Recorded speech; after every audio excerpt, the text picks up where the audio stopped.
Olá, querido amigo, seja muito bem-vindo a mais uma classe dos professores, a sua lição a qualquer hora e em qualquer lugar.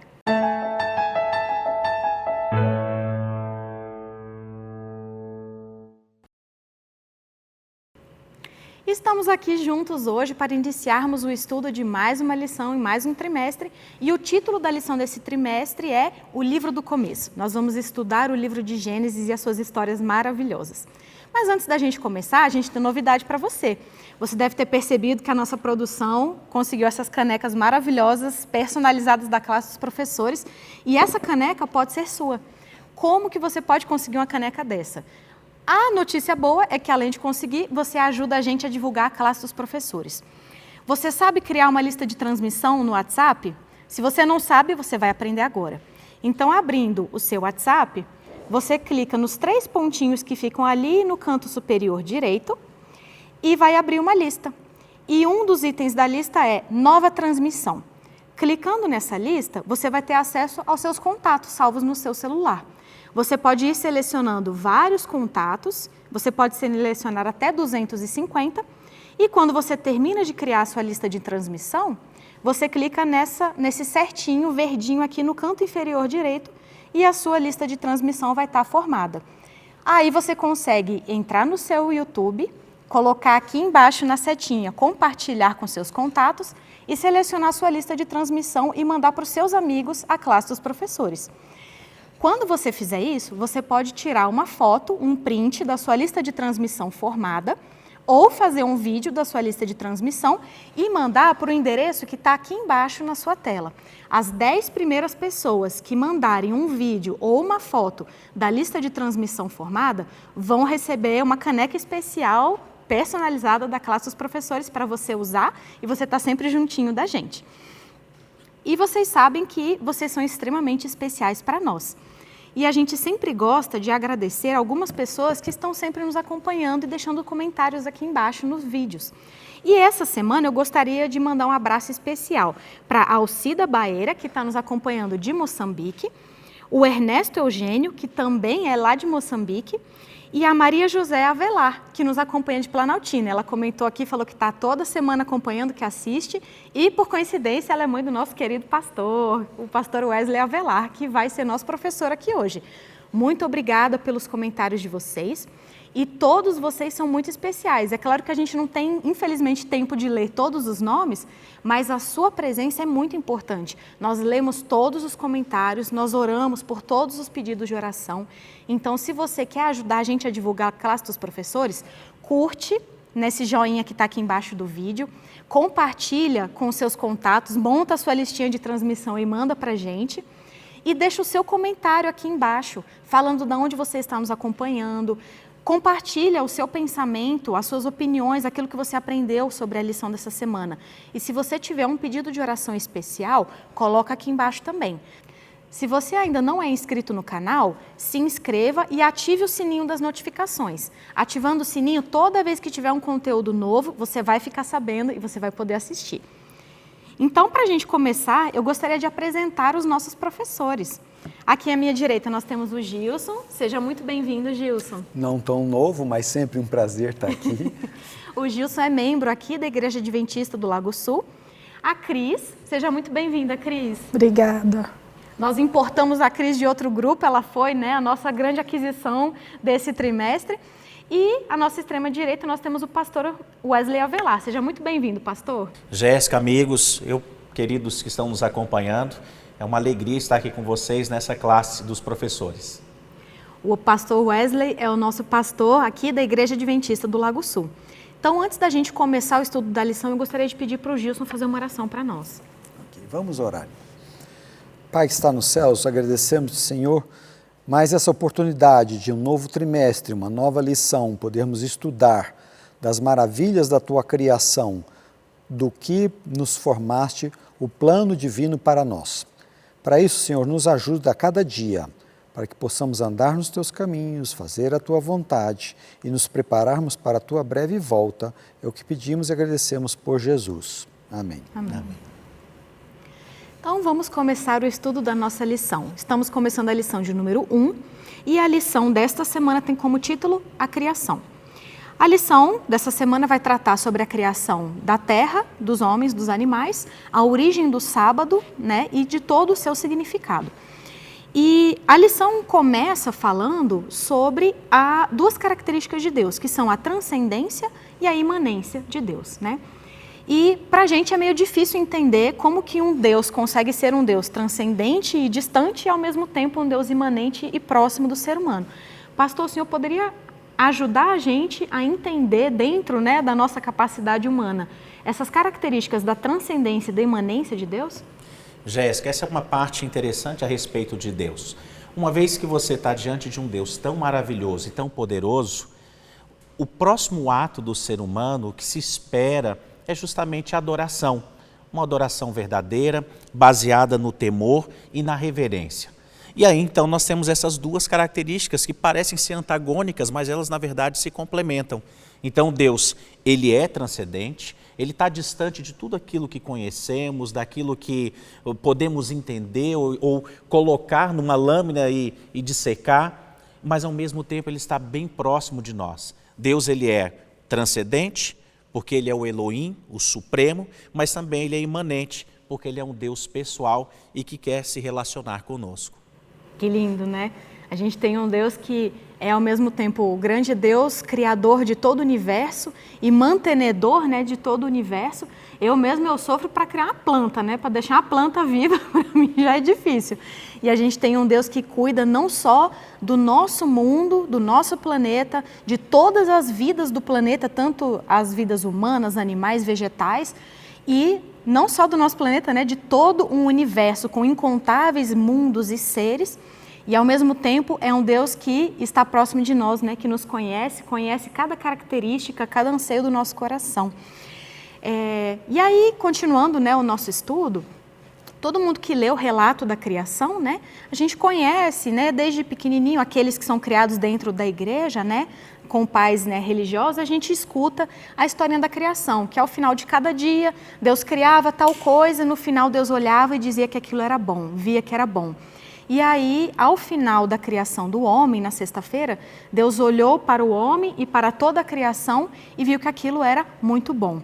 Mas a gente sabe, quando a gente começa a estudar a Bíblia mais a fundo, que a Bíblia ela é recheada de vários tesouros e muitas coisas que a gente precisa ler e estudar com mais afinco para cavar, né, aqueles tesouros que estão ocultos ali. E é claro que quando a gente vê que ao final de cada dia Deus via que aquilo era bom e ao final da criação via que aquilo era muito bom, é claro que a gente sabe que tem um significado a mais dentro daquilo ali. Gilson, você pode ajudar a gente a cavar esse tesouro? O que significa Deus olhar para algo e dizer que aquilo era bom ou muito bom? Às vezes é difícil porque o relato da criação ele é muito sucinto. Deus não precisou ou não quis se explicar a razão de ter criado, né? Ele não precisava justificar nada, ele fez uma declaração. Fui eu que criei, no princípio criou Deus os céus e a terra. E quando então ele fala no que é bom, a gente pode imaginar, se Deus é um Deus perfeito, grandioso, né? O que é bom para Deus? O que é bom para Deus deve ser muito, muito bom para nós. Então ele estava falando das relações, da perfeição de todas as coisas, na funcionalidade, na praticidade, na razão, na beleza, na estética, tudo isto era perfeito, né? A harmonia entre as partes, a harmonia entre os seres viventes, a harmonia do céu e da terra, tudo era perfeito e bom. Para Deus chegar e falar, é bom, um ser que é perfeito, então é muito bom. Então isso nos mostra que as leis de Deus, elas perpassam toda a criação.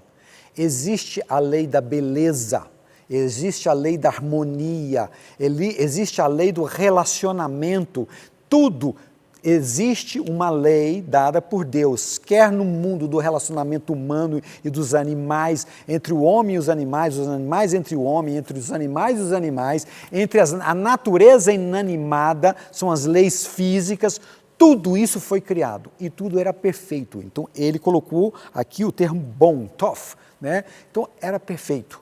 E a gente tem que começar a resgatar a beleza, porque eu aproveito para dizer que Satanás procurou em todos esses detalhes tirar ou deslustrar a beleza da criação de Deus, deslustrando a relação do homem para com o homem, do homem para com o animal, da estética, da beleza. Hoje a gente chama o que é feio, bonito, né? Hoje a gente vai numa exposição de arte, a gente vê um borrocão, uma coisa horrorosa, e a gente tem que fazer cara de que está entendendo que aquilo é bonito. Não é bonito. Aquilo às vezes é a ação ou a degradação do homem para chamar o feio de bonito. Então isso tudo faz parte, isso tudo que Deus chamou de bom, encheu de cores, de beleza, explosão de música, de sons e dessa coisa toda. Então isso tudo Ele fez para nós, né?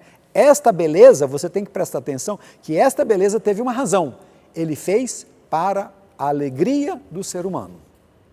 E aí a gente vai estudar, será que a gente cuidou bem disso? Eu acho que infelizmente a gente não precisa nem estudar, né, para saber que a gente não cuidou direito daquilo que Deus deixou para nós. E falando ainda em criação, quando a gente fala de criação, normalmente a gente já lembra também da que é chamada, né, de teoria da evolução, que é a teoria da evolução das espécies que contrapõe a teoria da criação. E infelizmente nós temos visto uma certa tentativa de unificar essas duas teorias, a teoria da criação e a teoria da evolução das espécies. Gilson, o que você acha dessa tentativa de unificação dessas duas teorias?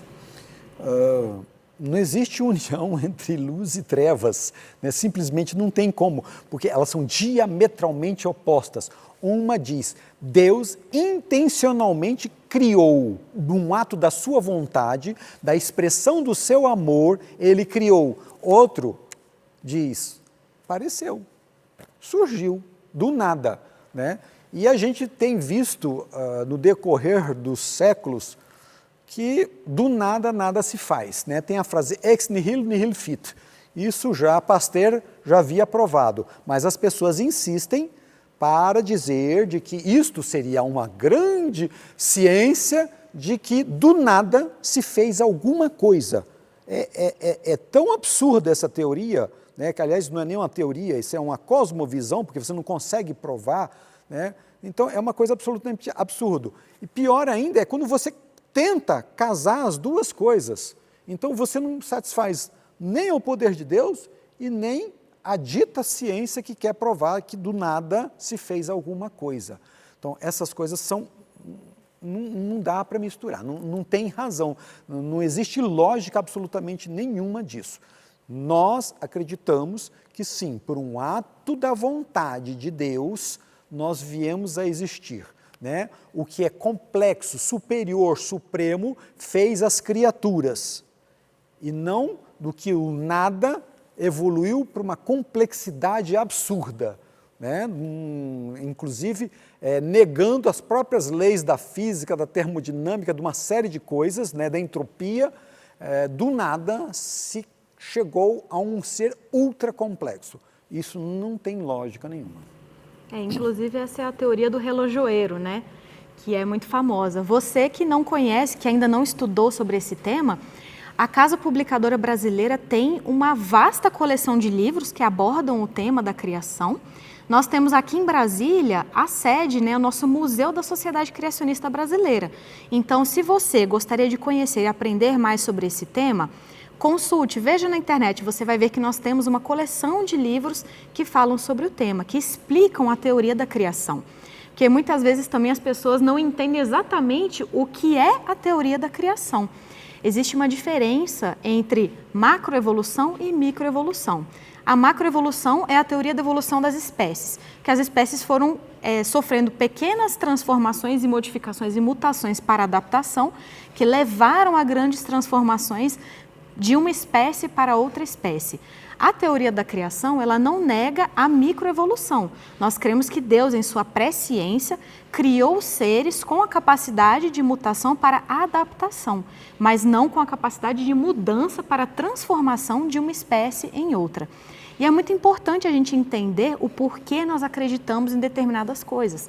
É claro que, assim diz o Senhor, está escrito na Bíblia, claro que é, sim, um argumento totalmente plausível e justificável para a gente crer em algo, mas é muito importante nós entendermos o fundamento da nossa fé. E um dos fundamentos da Igreja Adventista do Sétimo Dia, que é pelo qual nós somos mundialmente famosos, é a guarda do sábado. Mas muita gente não entende por que a nossa igreja guarda o sábado, enquanto a maioria das outras igrejas do mundo guardam um domingo. Cris, por que a Igreja Adventista do Sétimo Dia guarda o sábado? Então, Jéssica, quando a gente para pensar em toda a criação, em tudo belo, perfeito, tudo era muito bom, não podia faltar o quê? O sábado, né?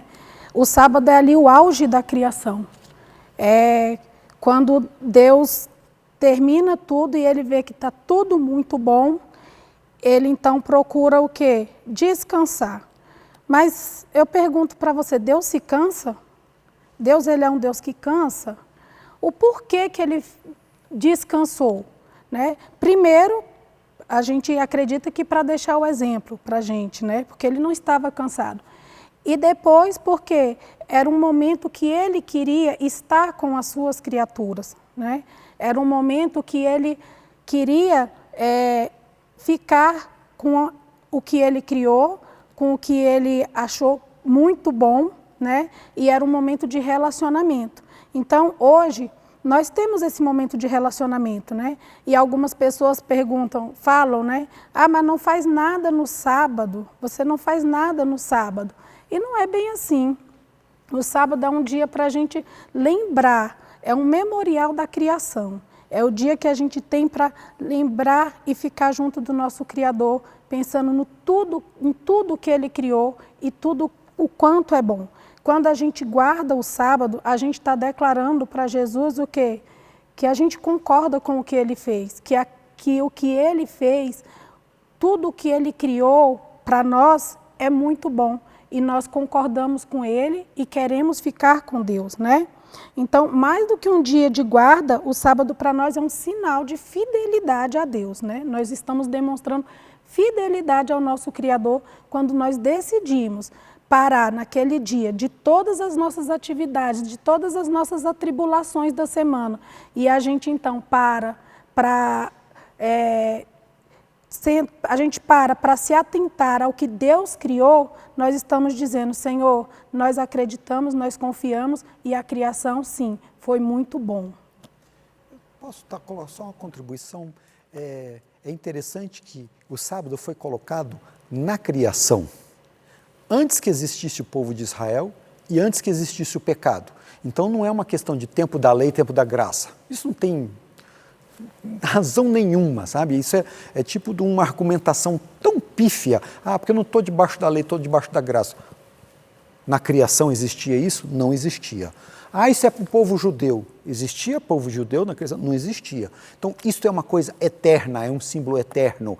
É uma coisa que Deus criou para nós, fez para o homem. Então, nenhuma das desculpas que se dão hoje para a não guarda do sábado são válidas, porque foi colocado na criação. Logo no princípio, estávamos debaixo da graça de Cristo, estávamos na criação somente Adão e Eva, não o povo de Israel, e o sábado foi instituído. E aí eu pergunto, que muitas pessoas falam, ah, mas não importa o dia, importa que tenha um dia. Aí eu pergunto, então por que não um sábado? Qual é o ranço? Né? Por que não? Já que é qualquer dia, por que não que o dia que Deus determinou? E o dia que Ele santificou, né? Porque Deus, Ele santificou o sábado, Ele não só guardou o sábado e falou assim, guarde o sábado. É um dia que Ele santificou ali, né? Então, por que não guardar o sábado?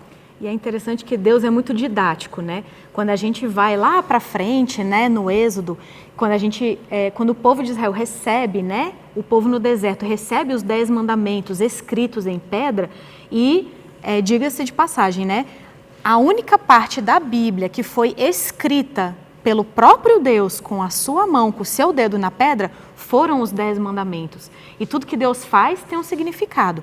Não é à toa que o próprio Deus decidiu escrever com o seu dedo na pedra, que onde você escreve e aquilo nunca some, nunca passa, os 10 mandamentos. E quando o povo recebeu esses 10 mandamentos, você vê que o quarto mandamento, que é o que fala do sábado, é o mandamento mais detalhado de todos, né? Os outros falam, não matarás, não adulterarás. E o do sábado, além dele começar com o lembra-te, porque Deus, conhecendo o homem, sabia que o homem se esqueceria desse dia. Além dele começar com lembra-te do dia de sábado para o santificar, ele vem trazendo tudo que você deve e não deve fazer. 6 dias trabalharás e farás toda a tua obra, mas o 7º dia é o sábado do Senhor teu Deus. Não farás obra para ti, nem tu, nem teu filho, nem tua filha, nem teu servo, nem tua serva, nem o teu animal. Então o sábado foi uma dádiva para toda a criação, porque até os animais, porque naquela época eles utilizavam muitos animais para trabalho, né? Para transporte, para moer grãos, né? Para criar energia, até os animais tinham direito de descanso no sábado. E Deus fez questão de sinalizar que dia era esse, né? Ele não colocou, lembra-te de guardar um dia da semana. Ele falou, lembra-te do dia de sábado para o santificar. E aí nós sabemos que aquilo que Deus falou, homem nenhum tem autoridade para sobrepujar, né? Para querer desmoralizar e trazer algo novo, alguma inovação naquilo que Deus escreveu com o seu próprio dedo. E a gente sabe que o sábado foi feito para o homem, como uma dádiva, para que o homem pudesse desacelerar das suas atividades da semana e lembrar do seu Deus, passar tempo com o seu Deus. A nossa natureza caída, infelizmente, faz com que nós não tenhamos a vontade de buscar a Deus. Nós somos egoístas, né? E a gente pensa muito no eu. A gente se preocupa com aquilo que a gente quer fazer, com aquilo que a gente quer resolver. E aí, às vezes, as pessoas falam, nossa, mas que saco, né? Vocês não podem fazer nada no sábado. Irmão, não é assim. O sábado é uma bênção, ele é uma dádiva. Imagina, a gente sabe que no Gênesis, Deus descia aos sábados, ao final de cada dia e aos sábados, para passar tempo com as suas criaturas, com Adão e Eva. E era um momento de amor entre o Criador e a criatura. E o sábado é aquele momento para você lembrar do seu Deus. Durante a sua semana, quanto tempo você dedica para o seu Deus? Você acha que diante de tudo que o seu Deus te dá, tudo que Ele faz por você, tudo que Ele providencia, você acha que o tempo que você dedica durante a semana é o suficiente para isso? Você tem prazer de estar na companhia de Deus? O sábado é o dia feito por Deus, para você lembrar disso. E a gente sabe que no relato da criação, está escrito, né, que o homem, Deus fez o homem à sua imagem e semelhança.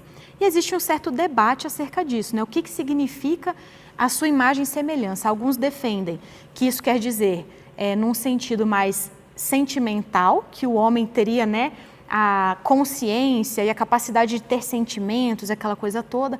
Outros defendem que essa imagem e semelhança é algo físico, né, puramente físico. E aí eu te pergunto, pastor, tem algum relato na Bíblia que ajude a gente a entender o que significa de fato Deus ter criado o homem à sua imagem e semelhança? Então, esse assunto é empolgante, mas ele é espinhoso.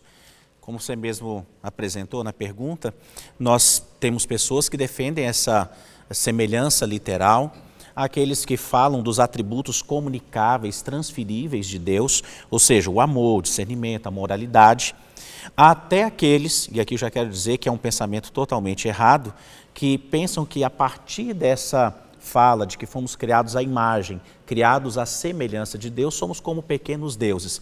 Não é isso que a Bíblia está nos apresentando.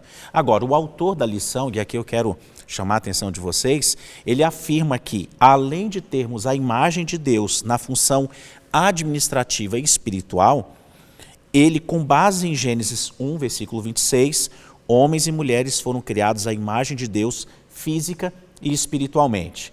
Agora, se nós pudéssemos descrever, se pudéssemos comprovar tudo que se refere a Deus, ele deixaria de ser Deus. Eu gosto muito do texto que está no livro de Deuteronômio, capítulo 29, versículo 29. E lá nós lemos assim: as coisas encobertas pertencem ao Senhor nosso Deus, mas as reveladas pertencem a nós e aos nossos filhos para sempre. Então, em assuntos como esse, onde o debate, né, não chegamos a uma conclusão, o ideal é que a gente deixe para perguntar ao Criador. Quando Ele voltar nas nuvens dos céus e passarmos a eternidade com Ele, e aí perguntarmos direitinho. Tem alguns detalhes interessantes a respeito desse texto. Um desses detalhes é que esse ele não aparece lá no original, então não é a imagem e a semelhança, mas imagem e semelhança como sinônimos.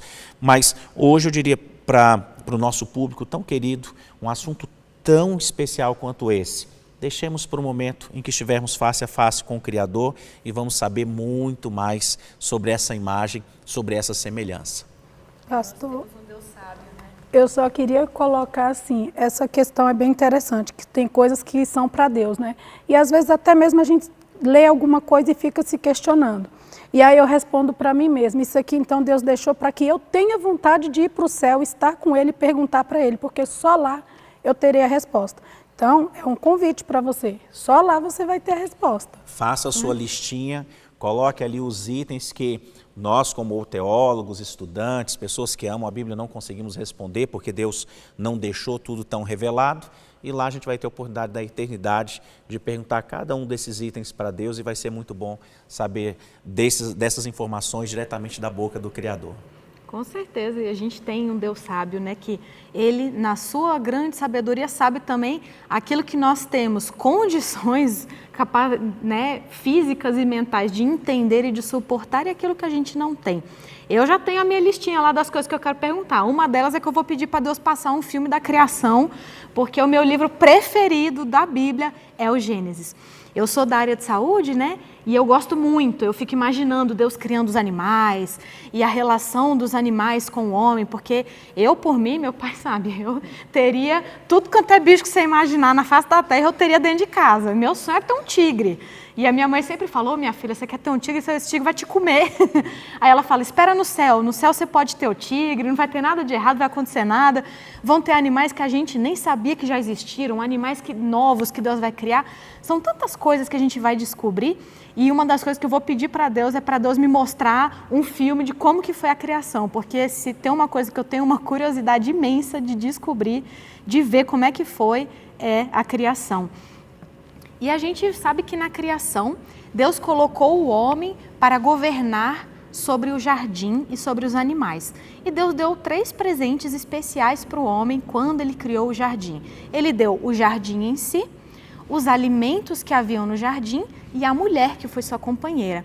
Infelizmente, como o ser humano tem o costume de deturpar aquilo que Deus faz e aquilo que Deus nos dá, o ser humano, infelizmente, às vezes usa esses presentes, né, e essa declaração de que o jardim, os animais tinham sido dados a Adão como uma desculpa para mandar, governar. Porque o ser humano, infelizmente, né, depois da queda, de toda essa concepção nossa das coisas, né, que foi deturpada, a gente às vezes acha que isso é uma justificativa para as nossas ações erradas. Ah, tá vendo? Deus deu o jardim, né, deu toda a criação. Então é para o homem comandar mesmo, é para usar seu bel prazer.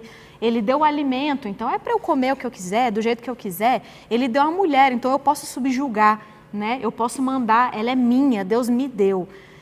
Gilson, você podia explicar para a gente o que significavam esses 3 presentes?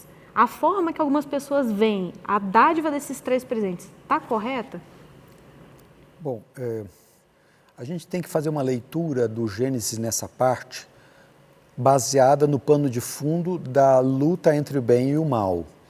Porque tudo o que Deus nos deu foi para a nossa alegria e nossa felicidade. E Satanás tentou transformar isso para a nossa destruição, para a nossa derrota, para a nossa tristeza. Então, aqui nós temos 3 presentes. O Jardim do Éden. O que é o Jardim do Éden? Era a casa. Era a casa. A ecologia, a casa, o estudo da casa, não é isso?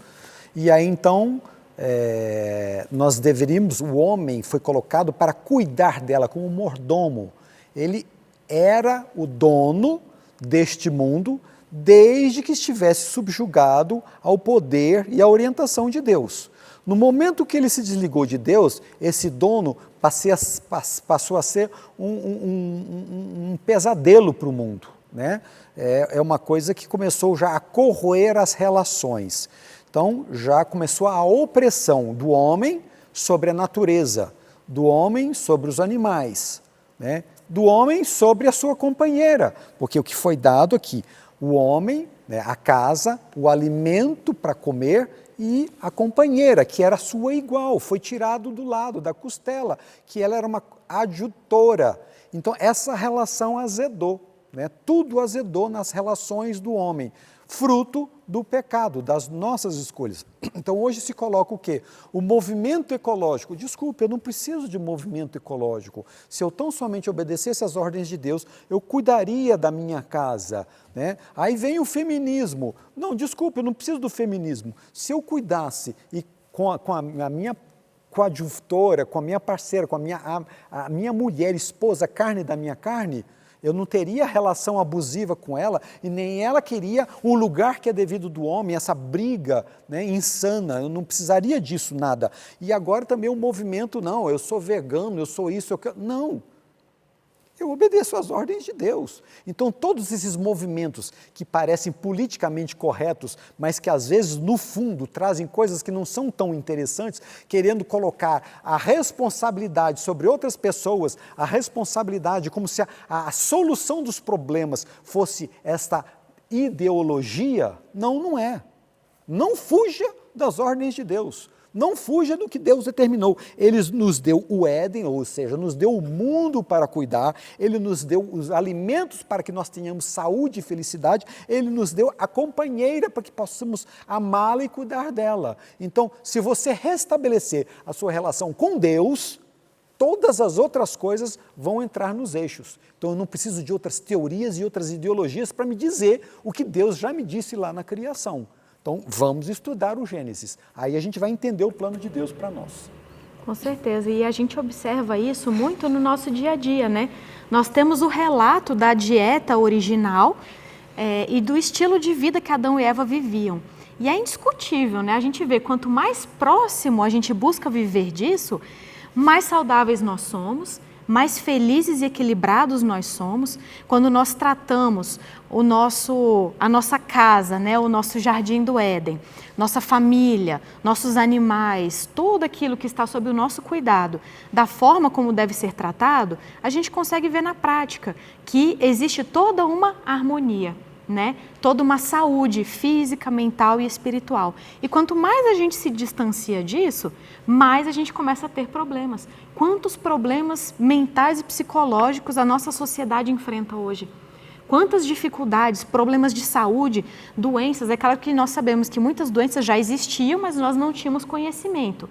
Mas é indiscutível que o número de doenças da humanidade aumenta cada vez mais. E tudo isso vem justamente porque nós transgredimos todas essas leis naturais. E para a gente caminhar agora para o encerramento, eu queria trazer, né, uma frase que eu tenho certeza que, se você é cristão e crê no relato bíblico da criação, você já ouviu de algum amigo seu, algum colega. É muito comum a gente ouvir assim: eu não creio no relato da criação, eu não creio na criação, no relato bíblico, porque ele contradiz a ciência. E aí eu te pergunto, Cris, faz sentido essa declaração? Está correta?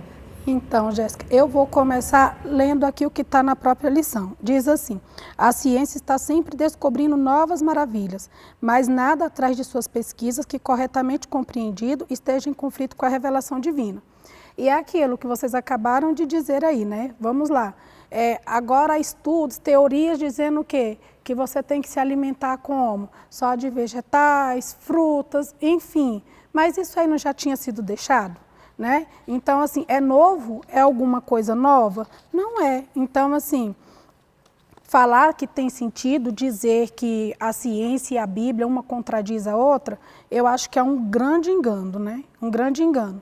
Porque, embora a Bíblia não seja exatamente um livro científico, ela é exata ao tratar de assuntos relacionados à ciência, né? Então, quando a gente vê ali em Gênesis 1, né, da onde no princípio criou Deus os céus e a terra ali, né? Ou seja, teve a criação e hoje as teorias vêm o quê? Não, foi tudo do caos, surgimos do caos. Mas o que é o caos? O que é o caos? O caos não é uma bagunça? O caos não é... E como que o caos se organiza sozinho? Como que o caos se organiza sozinho, gente? Não tem lógica, não tem sentido a gente dizer que o universo veio do caos, né? E se a gente analisar mais, quando a gente vai ali no livro de Jó, a gente vê o quê? Um mundo que é todo ordenado, governado, tudo no seu tempo, tudo por Deus, né? Tem alguém comandando, não é por acaso, não chove por acaso, as estrelas não vêm por acaso. Tem alguém governando tudo isso. Então, assim, dizer que a Bíblia contradiz a ciência é um equívoco, né? E se a gente aprofundar mais ainda, porque eu não sou cientista, mas se a gente começar a pesquisar e aprofundar, nós temos diversos estudos da arqueologia, né? O que é a arqueologia? Ela consiste no estudo, né, de escavação, de exame, né, ali, das coisas encontradas, que estão enterradas. E embaixo da superfície, o quê? A gente começa a se embasar nos relatos bíblicos. Aí começa a comprovar muitas coisas que estão na Bíblia, a arqueologia vem comprovando. Então, a gente entende assim, que a Bíblia ela vem corroborar com a ciência, né? Só que, por que para alguns cientistas é difícil dizer assim que a Bíblia está correta, que a Bíblia está certa? Porque quando eu digo isso, eu acredito em Deus, né? Então, para alguns cientistas, eles não acreditam, não querem acreditar no que está aqui, no que está óbvio, né? Cris, uma coisa que a gente percebe é que quanto menos você estuda, ou quanto mais o estudo é superficial, fica difícil realmente crer num Deus criador, em alguém com uma inteligência infinita. Mas quando você estuda, você se aprofunda, você começa a cavar realmente de verdade esses assuntos, é impossível você ter uma visão de que isso aqui veio do nada, né? Então, o natural é de que quanto mais estudamos, quanto mais nos aprofundamos, nós temos a certeza de que quem projetou, que quem criou, realmente é um Deus que ama e que sabe das coisas. Uma pequena contribuição. A Cris falou assim, eu não sou cientista, mas eu milito nessa área já há alguns anos, né? Eu não sei nem o que significa essa palavra cientista, mas assim, né? Porque parece uma coisa do outro mundo. Mas eu faço sim ciência, faço muita pesquisa clínica, milito na área da academia. E eu te digo de cadeirinha aqui, meu irmão, 80% a 90% das publicações ditas científicas, elas contêm grosseiros erros de metodologia. Não acredite em tudo que a ciência diz. E até hoje, até o dia de hoje, eu não achei nenhum achado científico consistente que contradiga a Bíblia. Então, milito nesse meio, tem uma enorme fogueira de vaidades, né? Imagina que eu vou dizer que eu acredito em Deus, mas saiba você que mais de 80% dos prêmios Nobel de ciências são criacionistas, né? Isso não se fala por aí. Grandes e grandes nomes de cientistas da humanidade que descobriram coisas maravilhosas eram criacionistas. E eles não tinham a mínima vergonha de falar isso. Porque cria-se uma atmosfera de que a religião é ignorância e a ciência é sabedoria. Mas eu vejo mais sabedoria, mais ciência em um verso da Bíblia do que em 90% das publicações científicas que tem por aí. E como eu disse, eu já li muito trabalho, já escrevi trabalho, já fiz muita pesquisa. Então eu sei exatamente do que eu estou falando. A academia é um castelo de cartas. Se você puxa uma pecinha, tudo cai.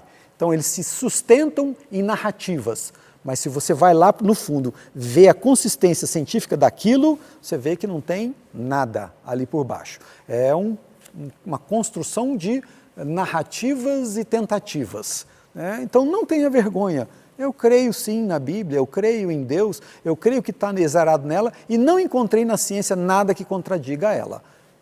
Quem tiver alguma coisa contra, me apresente do modo científico que nós vamos conversar. E procure Sociedade Criacionista Brasileira, SCB, procure no Google que você vai encontrar muito material para poder estudar. Com certeza. Inclusive, uma coisa muito interessante sobre a Sociedade Criacionista é que o fundador, né, da Sociedade Criacionista Brasileira, o nosso querido Dr. Rui Vieira, ele era ateu, né? E ele, durante a faculdade, teve um amigo que se converteu e passou a acreditar no criacionismo. E ele ficou indignado, né? Porque na mentalidade dele, que é uma mentalidade que é colocada, é imposta dentro da universidade a nós, ele acreditava justamente nisso, né? Que criacionismo, que religião era ignorância, era sinônimo de ignorância, e que ateísmo, né, e ceticismo era sinônimo de inteligência, de uma mente superior e questionadora. E o que ele fez? Ele foi estudar sobre o criacionismo para mostrar para o amigo dele que o amigo dele estava errado.